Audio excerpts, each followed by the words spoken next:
What's up guys, I'm Phoenix Master 1 and welcome to my refined review and builds guide for Ashe, Legendary Xander, Young Innes, Halloween Young Tiki, Knoll, Annand, and Asbel.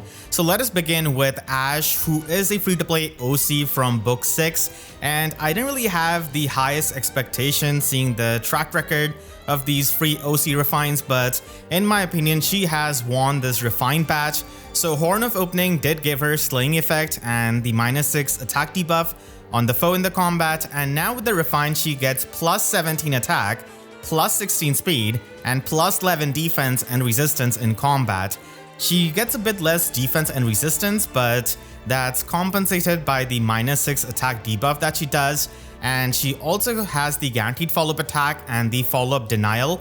But now with the weapon refine, it's much easier because you just need to have one ally in 3 spaces of her, and she's going to be getting both of these effects. She also gets flat damage reduction based on number of allies in 3 spaces of her times 10, and the max this can be is 30. So this is incredible because it's not hard to have 3 allies near an enemy phase unit like her, and having 30% of your defense as the flat damage reduction is quite a lot, especially when you consider that she has got another layer of flat damage reduction against any kind of offensive specials of the enemy based on 30% of her defense. So if you're triggering a special against Ashe, then she's gonna be getting 60% of her defense as the flat damage reduction, and that is an absurd amount because at max investment that is gonna be like 50 points of flat damage reduction. She is extremely bulky because of this, and we're not even counting the passive skills you could run so that you can increase her unpierceable and flat damage reduction. So this is incredible, and this is something that we see on many of the modern units where they have 2 layers of flat damage reduction, but the ceiling of the flat damage reduction on Ashe is much higher because she can get up to 30% in each instance. She also gets true damage based on 20% of her defense, so this does help in the damage output, which was something that she did struggle with. And she also gets preempt pulse, so this is going to be going off before her first attack, helping her trigger her specials, and it also helps you if you're going to be running Gale Force on her. And because she's an infantry beast unit, upon the transformation she's going to be getting the full tempo effect and the +7 true damage and +2 attack. So the +7 true damage, in my opinion, is a lot more valuable than any of these other effects, and a remix to Opening Retainer Plus is going to be providing more support. So she's got Omni Guidance 4, but it's not really all that unique because many units have this, and we also have a lot of warp blocking with Barricade, Higher Ground, Lower Ground, and in that same season you're going to be facing a lot of Lorather with Barricade, so you gotta watch out for that, and it's not as free as it used to be before. And she can also give the Joint Drive support to herself and the allies in 3 spaces by giving them +5 to all of their stats, the Dull All effect, which ignores any kind of visible buffs of the enemies. And keep in mind that Mila, who got a refined remix a while back, only has Dull Attack, and Ashe here gives you Dull All, and you also get 7 HP healing per attack in the combat. So this kind of effect is extremely good for any kind of Lindring user because you could just run Brattle Catria, get the quad attacks, and make use of Ashe to get even more stats and an effect like Dull All. And then finally for Ashe herself, she gets 50% damage reduction piercing, so you don't really need to run Fierce Beast or any kind of other beast skill that gives you piercing. The Dull support that she provides is gonna be in the combat, and it's not a status effect like Marnie, so it can help you against a lot of the visible buffs and for tanking. And the healing is also nice, even though it is not something like Breath of Life healing. So overall, the remix and refine of Ashe is extremely solid for a free-to-play unit, and keep in mind that she used to be one of the worst light mythics, if not the worst one in my opinion, but now in my opinion she is a top 5 light mythic, at least until Asker gets his refine and remix in late 2025. But until then, I do think that Ashe is going to be better than Asker right now, just because of the fact that she's got much better combat, survivability, and support. All of the mix of it is what makes her a really solid unit. and I cannot wait to use her in my free-to-play guides with just her remix alone. And if any kind of map gives me a lot of trouble, then of course I'm gonna be using her fine in the worst case scenario. So on a budget, you could just try and run her with her default slot A skill, and she does get attack defense spiked wall as a remix skill. This is the perfect remix skill because she doesn't want to run Lagoose Friend, and she also doesn't want to run a lot of the B skills. So Spiked Wall gives you the 15 true damage based on your defense and also gives you 7 flat damage reduction. Its Null Guard is not much of a value because she already has the full tempo if she transforms, but in case she doesn't transform, you still get Null Guard out of it, and you could just run Bonfire with Emblem Martyring to retaliate back with it, and Drive Attack or any kind of Sacred Seal to support is going to be doing a nice job at this kind of lower investment. You could even try and run Attack Defense Finish or B Sacred Seal if you're trying to take advantage of her combat. And if you want to upgrade her to the modern times, then Sturdy Beast is going to be by far the best special for her, because this provides her with even more unpierceable damage reduction. And as I talked about, Ashe has got so much damage reduction against the enemy special, so you don't want to run Earth Fire Boost because you want the enemy to trigger their special, and Sturdy Beast also helps you with that game plan. And you could also run Attack Defense Finish 4 in the slot A because it can give you even more true damage and healing, and because she doesn't have an easy way of transforming, B Sacred Seal is going to be needed along with Sturdy Beast, so it is something you should be running. And Defense Ivy is preferred on her, but if you're going to be ascending an asset, then Attack could be picked if you want to have some decent damage output with all of the true damage that she has gotten. But the endgame scale for her is certainly going to be Attack Defense Fortune. I'm showing Attack Resistance Fortune because the defense version is not out yet, so she would prefer that mainly because it makes it easy for her to transform, and that is preferable with Sturdy Beast, and also for getting all of the effects out of her weapon, especially the +7 true damage. So it is something you could run, and you can just run Spiked Wall because it is the best slot B skill for her right now. And Sturdy Beast could be run with Emblem Martyring mainly because if you face any kind of enemy with Scowl or Hush Spectrum, then her pre-impulse is going to be offsetting that. So Emblem Martyring can pretty much help you retaliate back with it, but Sigurd Ring is also really good for the mobility. And the reason why Fortune Scale is so good for her is because she can stack up even more stats with the Sacred Seal, and you could also run her as an Omni Tank. You do get the bonus Doubler and Sturdy Beast at the same time from Halloween Asker, so that is a good mix, and you can run Emblem Ike Ring for even more unpierceable damage reduction. This is easily something she could try and do with the insane amount of flat damage reduction that she gets. You could even give her more with Seteth or even Duo Rayad right now. And you could also run her as a Gale Force unit if you're going to be using her as a Wings of Mercy unit in your Aether Raids offense team. I feel like the Wings of Mercy playstyle isn't really used all that much because we have got so many tools like Lin Ring, Safety Fence 2, Emblem Sigurd that falling into the Wings of Mercy range is a bit old-fashioned. But if you still run that, then you could run Emblem Martyring and have Gale Force as a 3 cooldown special. Then it is going to be 2 cooldown with her pre-impulse, and because of the special charges of the Wild Scale and the tempo that you get out of her weapon, you're going to be able to Gale Force on a single tap, which is always preferable.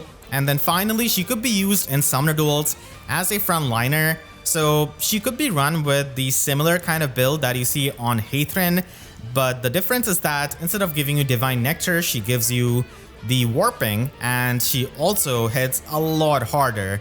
So you could run Lagoose Friend and then run Pavis. You should not be running Lagoose Friend on her with Sturdy Beast because it simply would not work, because Sturdy Beast is a 2 cooldown offensive special on her, and Lagoose Friend needs 3 or higher special cooldown, but any kind of defensive special works. So Pavis means that she is going to be so bulky with it and almost invincible to any kind of melee attacks. And Stronghold does mean that you can get the Cleansing, which is something that she's lacking, and it can also give you higher visible defense, which can certainly help you against the AoE specials that you might have to face as a frontliner.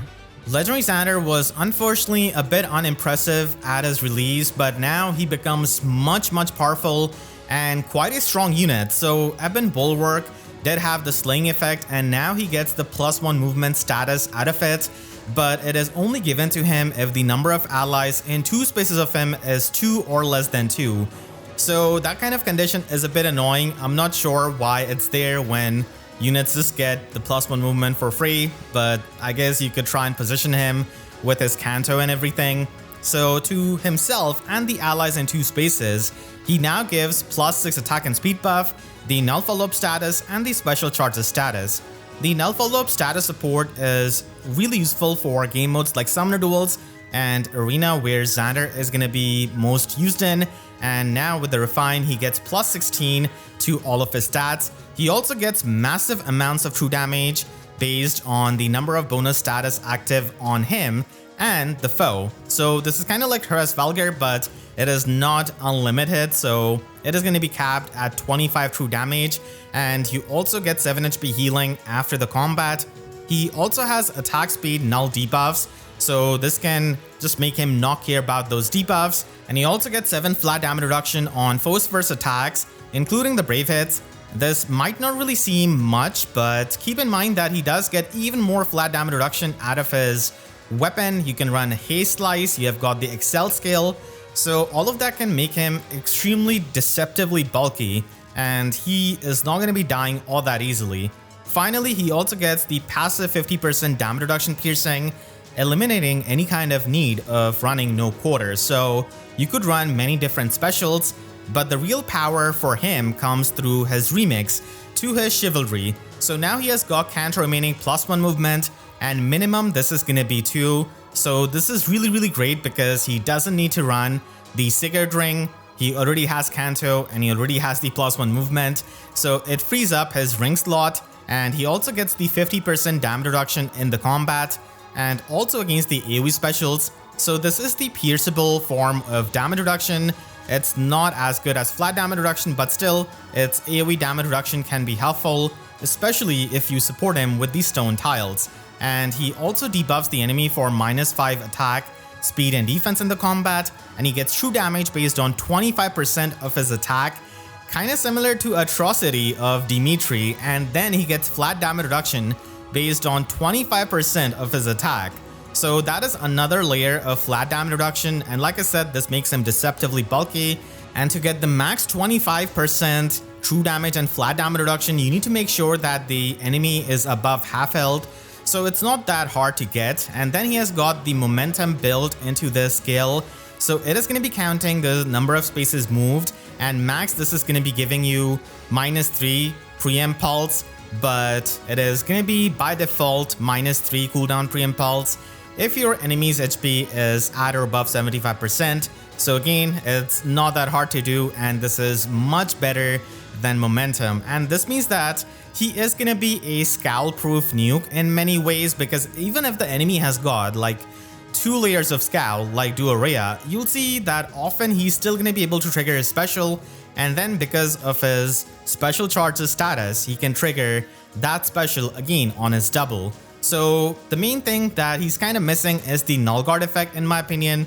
That would have been fantastic, but still, overall this Refine and Remix is very good because it makes him hit like a truck with all of the true damage, and it also makes him really bulky as a Cavalier. It also gives him things like +1 movement, which you kind of need nowadays as an offensive Cavalier, and he also provides the support with null follow-up, which is also needed nowadays because units do not come with null follow-up in their base kit, so you gotta outsource it to them. And Legendary Xander is going to be an easy way of doing that, and he also contributes a lot towards the combat and can kill a lot of the modern threats that we have got who have a lot of flat damage reduction, because Xander does not lack in his damage output.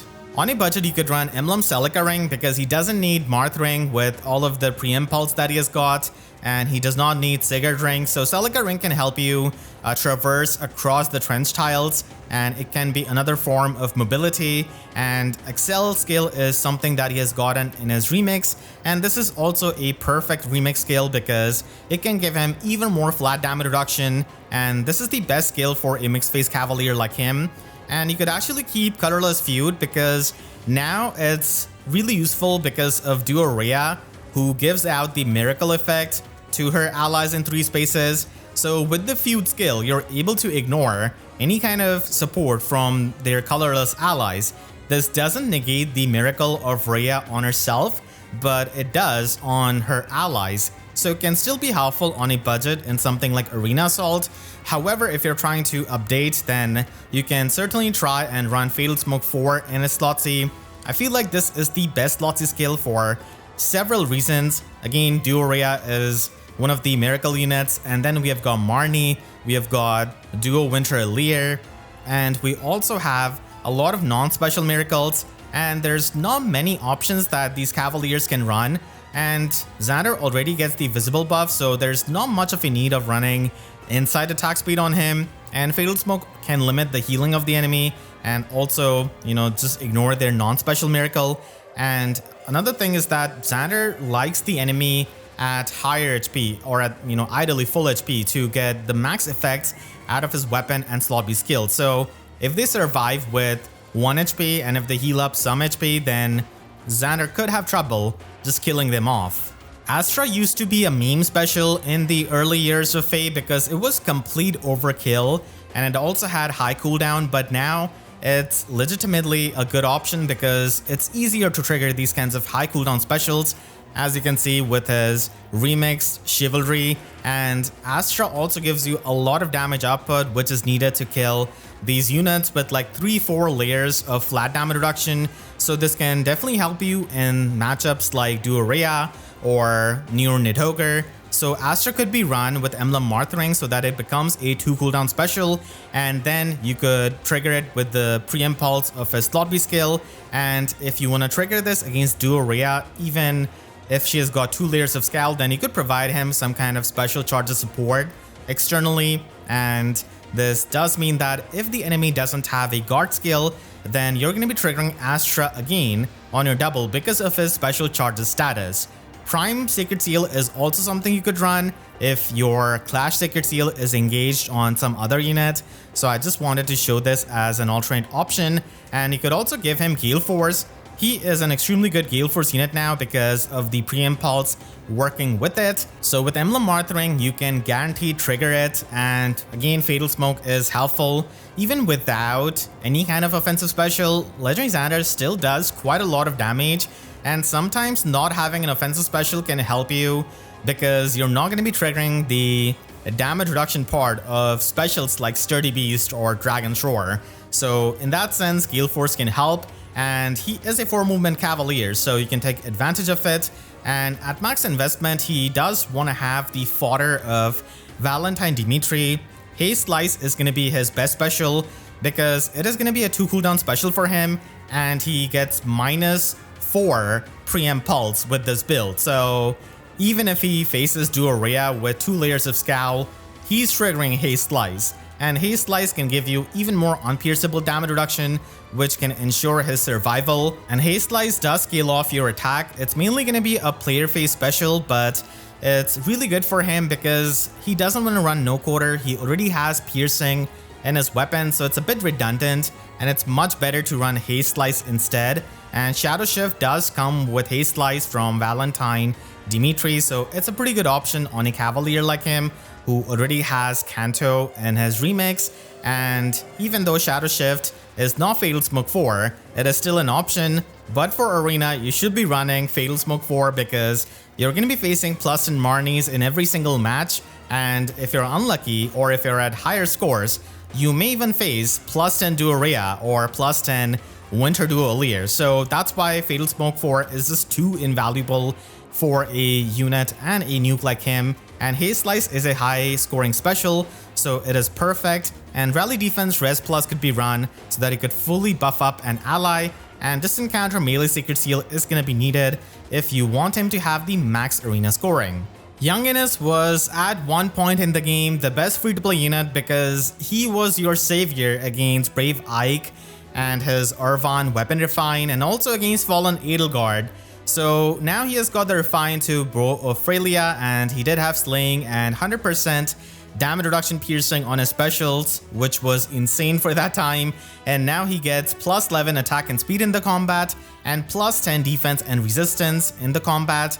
he gets 15 true damage on his special triggers, so the true damage has been increased by a bit, but I wish this was 25 because he only gets the true damage on his specials and not on his regular hits, so this could have been a bit better. He also has Pulse Up effect built in his weapon, which pretty much means that at sort of every turn, you're going to be getting -1 cooldown pulse. It doesn't matter if your special is at max cooldown or not. This is simple Pulse Up effect that we see on Pulse Up Ploy and Pulse Up Blades. So this could be useful for pre-charging Astra, and usually this is used for pre-charging Miracle or AoE specials, but I mean, those two specials don't really work with his playstyle, so I wish this was Time Pulse 4 or even Preempt Pulse. That would have helped him tremendously over this, and he has got Null Guard, so if you're able to live through the enemy's attack, and if you're able to double, then you could trigger another low cooldown special hopefully with this. And then finally, he has got the Omni Feud effect, which is probably the best part out of his Weapon Refine, because there is a lot of support that units can give to each other, like with Setith with his flat damage reduction support, there's Duo Rhea now with the Miracle support, and even though you're going to be having trouble against Duo Rhea, at least you can try and kill her allies that may have the Miracle support. So Omni Feud is going to be able to ignore that, and we have gotten the Feud effect on some of the units before, and even recently on Attuned Bridget, so he is going to be facing a bit of competition from them, but this is by far the best effect out of this refine. Piercing, the damage reduction is really nice on the specials, but units nowadays have flat damage reduction, which you're not going to be able to pierce anyways. There's a lot of Scowl which can prevent him from triggering his special, and that's why I kind of wanted Preempt Pulse on him built in this weapon. And this kind of special spamming playstyle could actually punish you because, like I said, there are specials like Sturdy Beast, Dragon's Roar, and multiple layers of flat damage reduction that specifically trigger when the enemy triggers a special. So that is going to be a bit annoying, and you're certainly going to be needing a lot of support for using Young Innes in the modern times. So if you got him from the Sacred Stones Holoforms in October of 2023, then you probably got a build like this from watching my video. So you would have gotten Finish 4, Lull Speed Defense 4, and Time Pulse 4. So that can work with this Weapon Refine. It's just that you want to run Astra as the special because he does have the Pulse Up effect in his weapon, and you probably got Time Pulse 4 on him. Even Time Pulse 3 can work. So this means that you can pre-charge Astra and nuke something with the Lin Ring. And as I said before, Astra is one of the options nowadays for nuking. Even Attuned Micaiah needs that to nuke some of the armors, and she is extremely powerful. So this is going to be the special of choice if you do not have the resources to give him the premium special that he really wants. And because he already pierces the damage reduction, you don't really need physical null follow-up or anything like that in the slot B, and the lull skill is going to be doing a decent job. But if you're trying to modernize him a bit with this refine, then Curve Shot is going to be the best special that you could run on him, because this could give him the unpierceable damage reduction, which can help him survive and fire off another Curve Shot on his double thanks to the Null Guard that he has got in his weapon. And you could run Assassin Strike. It does come with Curve Shot if you get it from Brave Bernie, and Assassin Strike is mainly there to give you the true damage based on the enemy's defense. So stacking up some true damage is going to be helping him with the nuking, and because he lacks null follow-up, you could run Infantry Null Follow-up as the slot C skill, and finish skills are good for him because he's going to be triggering his specials left, right, and center hopefully, and you could also try and run him with the fodder of Attuned Bridget. Now, I know you see the triple Null Guard with his Weapon Refine, Speed Taker, and Tempo Echo, but Speed Taker is run here for the Speed Grade talent and the true damage based on the speed, which is going to be a bit higher than Assassin Strike in many scenarios, and Tempo Echo is mainly there to give you the damage reduction piercing on the hits that you don't trigger your special, which is going to be happening if you run him with Triangle Attack or Dual Strike support. And Perfect Attack Speed can give you the full null follow-up, and Creation Pulse is also really helpful so that you can trigger your special and get the true damage and the full damage reduction piercing. Creation Pulse is also really good when you face any kind of enemy with a scout skill, because you're going to be able to have 2 cooldown preempt pulse, so you're still going to be triggering curve shot, and even if they have double scowl, then at least you're going to be getting the piercing out of the tempo echo. This build gives him a lot of the things that he wants to function in the modern times. And then finally, for his max investment build, Speed Taker is definitely something you want to have. Slicer Sparrow could be run so that he can get the true damage on every single hit, and again, you could give him the dual strike or triangle attack support. Odd Speed Waveform means that he can have the full null follow-up, but he could also run Creation Pulse. But here we're going to be using him with Time Pulse Echo. So if you're using him with a Dancer and you're attacking multiple times, in a single turn, then you can take advantage of the looping of Time Pulse Echo and always have Curve Shot ready.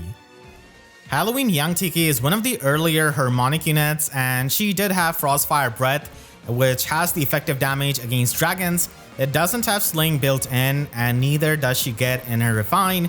She only has +3 attack, but what she does get is a lot of stats. So she almost gets +23 attack and speed and +10 defense and resistance in combat. And basically she's going to be taking the highest total bonuses on the defense and resistance among herself and the allies in 3 spaces times 2. So most of the time this is going to be coming out to be +12 attack and speed. So I've added up all of that. So it's quite a big of a stat swing, especially with the bonus doubler that she comes with. And she also gets 7 flat damage reduction on foe's first attack. So this can help her a bit in the player phase because she is not a bulky dragon, but she can be with the stat stacking. She also gets the full null follow-up, which is helpful with the speed that she has gotten, and she also gets Canto 2 built in this weapon. So Sigurd Ring is not something that she immediately needs, and she could even try and run something like Rain Snap and then get the extra movement, or even run Emblem Celica Ring. So it's pretty nice to have it in the weapon, and she also gets 7 HP healing after the combat. And the main reason why she stands out is because she is a flying unit who can run a lot of flying supportive skills, and then to herself and the allies in 2 spaces, she gives the +6 defense and resistance buff, so they pretty much don't want you to use her preferred Slotsy skill at this point. And she also gives out the bonus doubler status and the null panic status.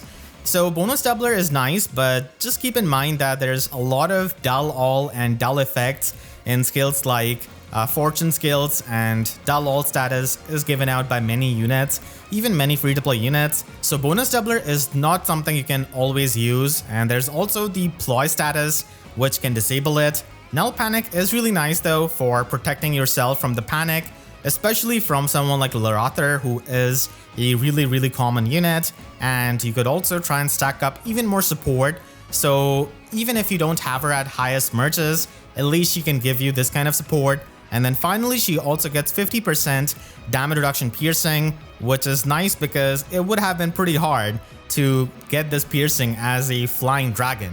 So Halloween Young Tiki's weapon refine is pretty good, and she can have some insane stat swings and also provide the support. She's much better now in the player phase, but unfortunately because she is an offensive flying dragon, her options are limited because dragons don't have access to any kind of Gale Force, and because she is an offensive dragon, her resistance is not really all that high, so she's not able to make use of a lot of the dragon skills that check the resistance. So it just narrows down her options that she would like to use, unless of course you have her at max investment. There's also no Nimble Beast equivalent for the dragons, which she would have loved with her speed, but if you want to use Dragon's Roar right now, then you would need a lot of support and pretty much max investment. So on a budget, if you're going to be using her in Resonant Battles or something like that, you could just run her with Attack Tactic. You don't need to run her preferred Slotsy skill anymore. And Emblem Celica Ring is pretty nice with Glimmer. So Rally Up Speed is her default assist, and with this she can fully buff up an ally, and that goes well with the bonus doubler that she can give out. And you could also run Clash as the Sacred Seal because she is going to be warping and she's got the Canto.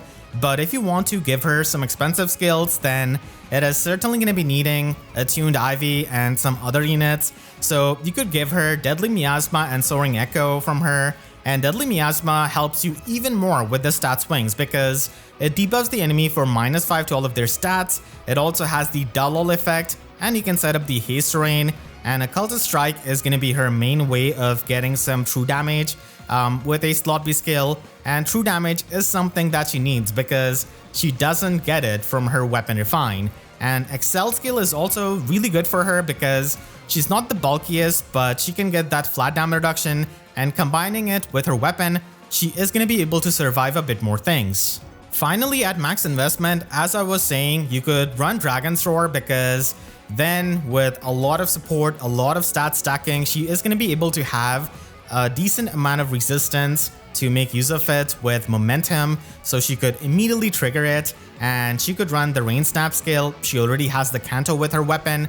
You could also run Air Orders 4 actually for its visible buff, so you can have the full buffs immediately, but I kind of like Rain Snap and its +1 movement a bit more. Emblem Martyring could be used because she doesn't have a -1 special cooldown weapon, and if you want to use her mainly for the support, then she can actually have some amazing options. So there are not a lot of flying dragons, and being one, she has got access to Barricade, and at the same time she has got Soaring Echo to enable your warping. You could also run Speed Defense Detect, which can inflict the exposure status on the enemy and pretty much give your entire team the lull speed defense, and this way you're going to be able to support your allies a lot better if you want to make full use out of the bonus doubler and the null panic, and her being a flying dragon. So this is also an option, but a really expensive one.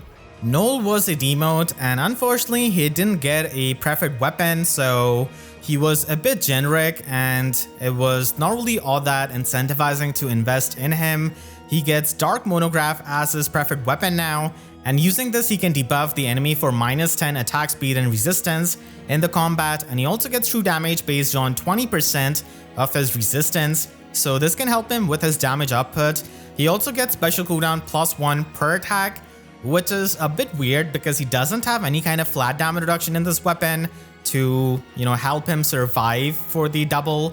I would have liked some kind of preempt pulse instead, or even the pulse up effect here, which they gave to Young Innes. And he also heals up 7 HP after the combat, and on closest foes and foes in 2 spaces of them, he's gonna be debuffing them with -7 attack and resistance, the Deep Wound status, and the Panic status.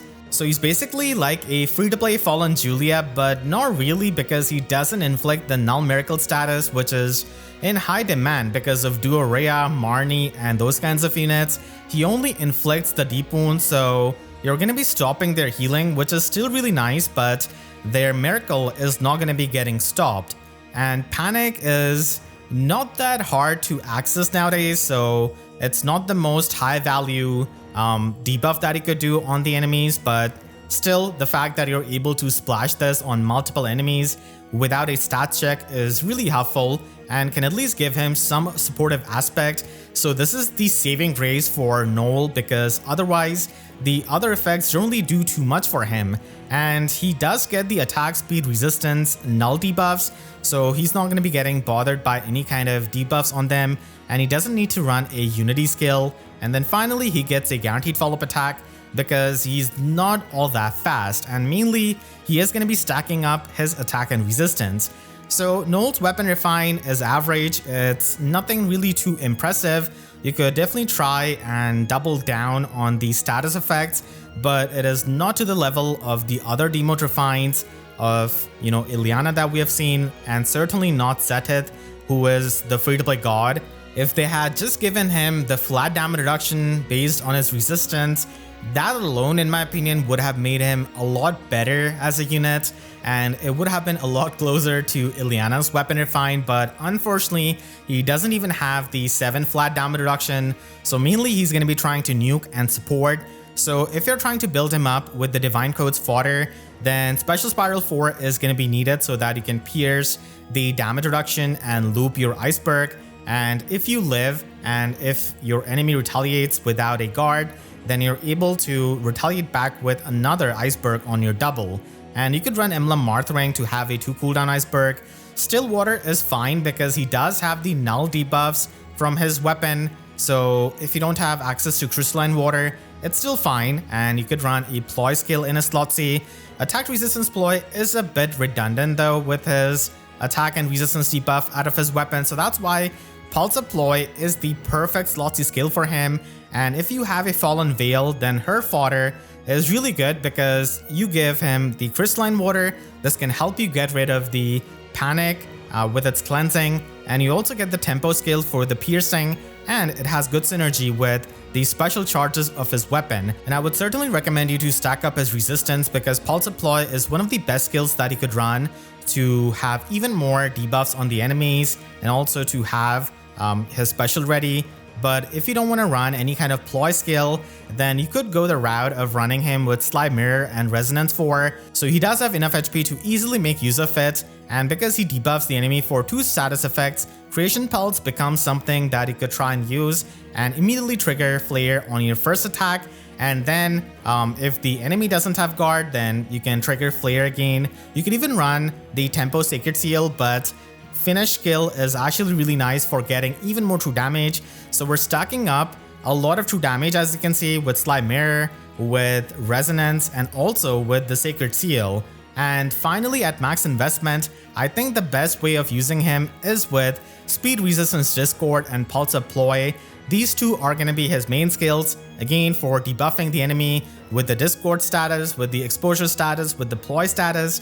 So Knoll can alone debuff the enemy for so many status effects, and with Pulse of Ploy, Time Pulse Echo, and the Preempt Pulse of Frost Moon, he is able to trigger Frost Moon easily and pierce the damage reduction of the enemy completely, and it does scale off his resistance, which we're going to be stacking. So this is the best build that you could have on Knoll with this kind of weapon refine. Annand was a sword flyer who was pretty generic because she didn't have a preferred weapon, but now she gets one like Dihorba with her aerial longsword. So to herself and the allies in 2 spaces, she can give out the +6 attack and speed buff, the null follow-up status, and the null debuff status. So this is some solid support and pretty much makes her like Legendary Alencia at home, especially with the aerial maneuvers warping that she has gotten. But yeah, this kind of null follow-up support is really good, as I said, in Legendary Xander section because a lot of units don't have it. And even if you have it, you could try and run something else and simply outsource it. She is able to get +16 to all of her stats in the combat. It does scale off her speed, but assuming that you're able to get at least like 60 or above speed to get all of these stats. And then she has got 7 flat damage reduction on foes' first attacks, including the brave hits. She also gets special cooldown +1 per attack, so this is helpful on a flyer to trigger these specials a lot easily. And then she has got Canto 2 built in it, so again, this can free up your ring slot from running Sigurd Ring. And she also gets the aerial maneuvers warping, which can make her mobility a lot better, and she doesn't really need Celica Ring either, so that's also really good for flexibility. And finally, she gets true damage based on 20% of her speed. So this refine is not the worst, but it is a bit of the generic effect, but she can still make work out of it, and she does have a bit more resistance than a lot of the other units, so she could run Pegasus Rift, and the support that she provides is the main thing that people are going to be using her for, because even at lower investment she can, do her job.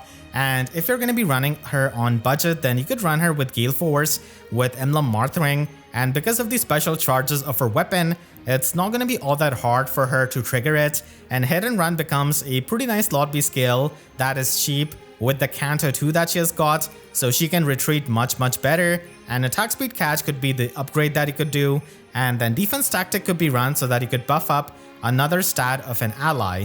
And you could run Resistance Tactic in the Sacred Seal, but Clash could also be run if you want to improve her combat. Annand can make full use out of her resistance by running Pegasus Rift and get 10 flat damage reduction and 10 true damage out of it, and make it really hard for the enemy to double her. And you could also run No Quarter as the special because she doesn't have any kind of piercing, so with Emblem Marthring you can have it. And Speed Defense Rain Snap is perfect because she's got the warping, she's got the Canto, and she just needs the +1 movement, which this skill can give, and it also gives out the support to your other allies. And speaking of support, she can also run Soaring Echo like any other flyer, so not only she has got the 2-space warping, but she can also enable that to the other allies, and you could also run her with Endless Tempest if you have a bit more resources, because if you're not running her with infantry or armor units, then Endless Tempest is a bit better than Rain Snap, and Endless Tempest also gives you the Dull All effect. So Speed Taker could be run so that you could get the Null Guard. This is one of the ways of getting Null Guard on these kinds of flyers, and that is really good with the special charges of her weapon. So it makes it a lot easier for her to trigger No Quarter, and Speed Taker also gives you even more true damage based on her speed, which she is already going to be stacking. And finally, at max investment, she can run Haste Slice from Valentine Dimitri, and this can give her the pre-impulse in the player phase and also give her the unpierceable damage reduction, which can help her survive with attack speed excel and the 7 flat damage reduction from her weapon. And this can also be triggered twice in a single round of combat. We're already going to be getting the piercing from Assault Force. It is a really good skill because it also gives you the true damage based on 20% of your speed. So just like Speed Taker, you're going to be getting it. This is that you don't get Null Guard out of this, and good thing for Annand that Assault Force doesn't have Null Follow-Up, and she already gets that from her weapon. The Null debuffs of Assault Force does overlap a bit with the status of her weapon, but still overall this is a really good skill for not running No Quarter and also getting some true damage. And then Deadly Miasma can also help you in the player phase get those debuffs and the Dull effect on the enemy and set up the Haste Terrain. The final refine of this batch is going to be Asbel. He faced a ton of competition when he came out, even from an older unit like Lewin, who recently got a refine at that time, and now he has got the refine, which does have the slaying effect and the effective damage against flyers, and he's able to get plus 16 to all of his stats at max most of the time.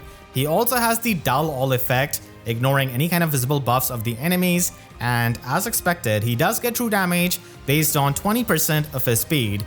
He also debuffs the closest foes and the foes in 2 spaces for -7 speed and resistance debuff and the sabotage status. So this does help you support a bit better and also have more debuffs on the enemy for his combat. But nowadays we see a lot of units with these kinds of debuffs. And then finally he has got -2 cooldown, first follow-up attack pre-impulse. So this is actually a reference to the follow-up crit coefficient that we had in Thracia 776. Pretty cool reference, and he only gets this on the first follow-up attack and not on every single follow-up attack like Legendary Ira. So overall this weapon refine is a bit weird because it is missing a lot of things like Null Follow-Up, piercing, pre-impulse on the first attack. I think someone forgot to tell the designer that he's not an archer. Like, this refine assumes that you've got curve shot because you need that unpierceable damage reduction to even survive to the follow-up attack hit and then trigger the pre-impulse from this refine. And there's no guarantee of that. He doesn't even have any kind of flat damage reduction. So I guess they're kind of expecting him to run the Windsweep skill, but I would have liked if they just gave him Windsweep in the weapon itself, because then he could run Magical Null Follow-Up. So like I said, a lot of things are confusing with this weapon refine. There's not a lot of clarity with the design, so it doesn't really change too much for him. But hopefully when we get some, different made special that can give you the damage reduction or Windsweep 4, that could maybe change up things for him. I really wish though he had Null Follow-Up built in this weapon. So if you're going to be building him up, then you're going to be needing Brave Female Robin for Flare, Attack Speed Finish 4, and Creation Pulse. All of those skills are something that he needs, and he could be run with the Lin Ring. So basically you can have the Creation Pulse go off and trigger Flare on your first attack, and then on your second attack you're going to be getting the follow-up pre-impulse, so you could trigger Flare again. And ideally you want to give him the Desperation status from any kind of Firestorm Dancer, or maybe, Emblem Lin or Fallen Ursula, because he really needs that Desperation status, because there's no guarantee that he's going to be living the retaliation of the enemy to even trigger Flare again. And the finish skill is nice for the true damage, and you could also run it as a Sacred Seal, and you could also get the fodder of Attuned Bridget. It is really good for the compression because you run perfect attack speed to get the full Null Follow-Up, and then the Creation Pulse skill is of course needed on him so that he could trigger his special on the first attack, which is really important. And you also get the piercing out of Tempo Echo, and you could just run Windsweep in the slot B and safely attack and trigger your double and its special. But you will have to watch out for the Null counter disrupt tanks. Hopefully we can get Windsweep 4, that would be good, and if it has got Null follow-up built in it, I would absolutely love it for him. And then finally, at absolute max investment, you could also try and run him with Time Pulse 4 or Time Pulse Edge, I guess now, and Time Pulse Echo so that you can basically loop Flare. And as I said, it is important for him to trigger the special on the first hit because for the follow-up attack, he already has the preempt pulse. So this way you could do it, and you also get the piercing and even more true damage out of resonance, and also with Slice's Sparrow. And he can simply run Creation Pulse in his slot C skill as well because he does debuff the enemy with the Sabotage status. So he only needs a bit of help, but this is also possible if you want to have double Time Pulse 4 and if you just want to loop it. So this refined batch outside of Ash and Legendary Xander and maybe even Halloween Tiki wasn't really all that insane or impressive. Hopefully next month we have it better with Elamine and Legendary Sida's remix, and I hope you all enjoyed this video. You can click the link on the screen right now to check out my breakdown of the new Three Houses Valentine banner, and make sure to subscribe and hit the notification bell because YouTube sub boxes are about as functional as your damage against Ash if you trigger a special. So with that, see you guys next time. Thanks so much for watching and have a great day.